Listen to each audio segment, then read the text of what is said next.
Gaffer, 4 days on after Exeter were back at home against Stockport. But first off, let's reflect on Exeter. I think you said after the game you thought we played better in the home game against them, even though we lost that game. Is that still your feeling, having seen it back? Yeah, listen, we was ruthless in a final third, and when we won the possession, our first pass forward was really, really good.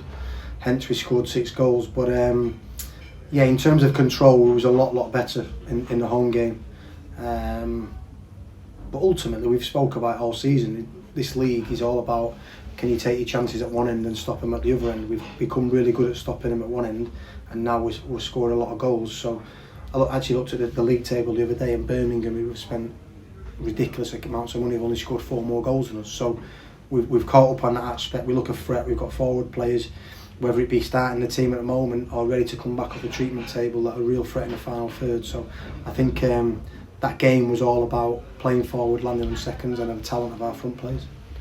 As well as being clinical, how pleasing was it for you that when Exeter started to build a little bit of momentum at the start of the second half, that we kind of killed that and regained our composure very quickly? Yeah, I don't think I could ever question the resilience of this place. From where we've come from at the start of the season to where we are now, I would never question their resilience and their character. So I never felt like we wasn't bombarded.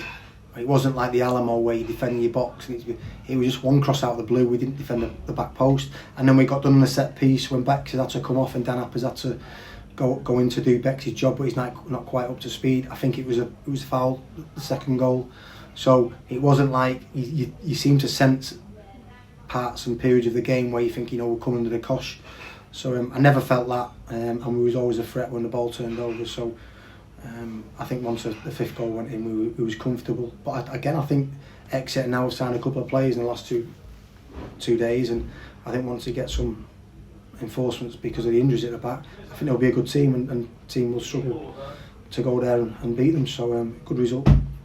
Lost Bex, as you say. We also lost Sean. How are they both? What's the early sort of assessment? Bex is going to be minimum 8 weeks if he doesn't have the operation. If he has the operation, we're probably going to lose him for the end of the season. Bex is out of contract at the end of the year, so he's a little bit reluctant to not have the operation, because in terms of long term it's the best for his hamstring. But we've already spoke to Bex. We're going to offer him a new contract. The chairman's comfortable with offering a new contract, so we just need a few more opinions, and then the next 40 hours we'll go from there. Sean will be 3 to 4 weeks. And how's everyone else looking? Jack Simpson's probably the closest. He potentially might be another week, but the fact that we've got this Man City game, no one will be risked for that game if they're not 100% fit. It gives us another 2 weeks to make sure we get some players back. Dan Aggie will be potentially the game, maybe on the bench for City, maybe the game after. And then apart from that, Don Ball's trained really well the last 2 days. We need to obviously get to the end of this week and see if there's any reaction from that. At the moment, that looks good, because again, we are a little bit.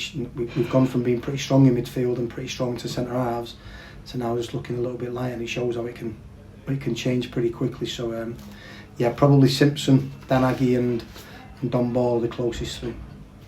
But a great day up in Stockport back in September. What can we expect for them come Saturday? The biggest compliment that I can give them is they're very similar to us. They've lost Louis Barry, and they've got players that can play if you let them play, but can physically deal with the demands. They're good at second balls. They've got good energy in midfield. They've got 2 strikers who are a handful. They don't concede many goals apart from the odd occasion. I think they're a well coached team. Good manager that's been there for a long period of time, and I think they're a really well drilled team. Like I say, they've lost Louis Barry, who's a big loss, but I think they've won the last 3. So I think they're very efficient and can play a different game. They're not one-dimensional in the way that they play. They can mix it up and change the different methods of play. What does that tell you about a team that they lose their sort of headline maker, if you like, but they just sort of carry on business as usual? Well, we've lost Archibald, Graham, Agger, O'Neill, so we know how they feel. I think you just get on with it. I think that they're not their success isn't just a small success. They've been on a similar path to us, where they've come up from the National League. The event took a year or so to get accustomed to league football. They then won promotion. They then at the top end of this division. So they've been a team that are used to winning before Louis Barrett. So I think that in itself, the characteristic to resilience and the mentality of the players is always about winning games. So I don't think the loss of one player will change that. It's 6th against 5th. Just how exciting a time, how exciting a game is it? For me, it's just another game. We need to win duels, we need to win second balls, we need to do all the basics that we've done really, really well over probably the last 20 games. And I think on Saturday, whoever wins them duels, whoever wins them most of them second balls will win the game, because I think both teams have got threats. And it's not going to be, it can be pretty at times, but it's also going to be really demanding physically. So I'm looking forward to it. And what can the fans do to help us?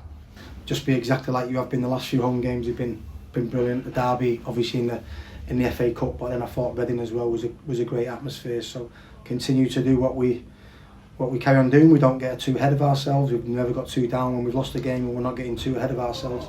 But just try and remain consistent in what we do.